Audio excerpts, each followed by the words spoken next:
Өнөөдөр ард иргэдтэй ингээд уулзаж явж байхад бол ялангуяа өөрсдийнх нь амьдрал амаргүйч байгаа ч гэсэн улс орны язгуур хэрэгтэй холбоотой энэ улс орны ирээдүйтэй холбоотой асуудлыг сэтгэл эмзэглүүлэн зарим нүднийхээ нулимсыг туслуулан ярьж байгаа учраас ард түмнээс сонгогдсон хурлын гишүүний хувьд бол энэ үгийг нийт Монголынхаа ард түмэнд төлөөлж хэлэх ёстой гэж байна. Дунд албан тушаалынхан бол ард түмнээ дарамтлагдаг, шахдаг.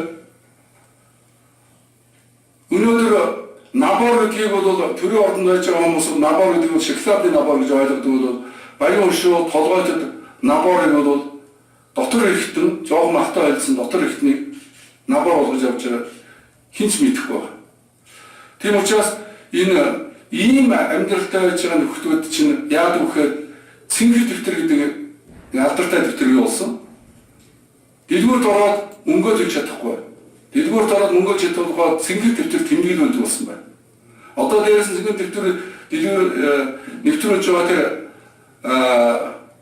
нэвтрүүлээ тэр ажил дэвтэртэй ажиллаж байгаа энэ дэлгүүр хошооныг бол дээрээс нь өөрийгөө яг хийж байгаа дэлгүүр хошооныг бол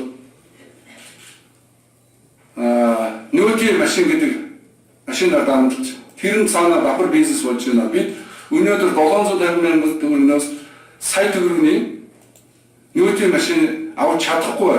Юу тэр нөөтийн машин авах тамтай. Тэгээ энэ ерөөсөө ард түмнийхээ дунд ингэ шахаж шаардаж ард түмнээс шахаж шаардаг өөрснөө бол ингэ бидэнд бизнесээ давхар хийдэг юм ажил явагдаж байна.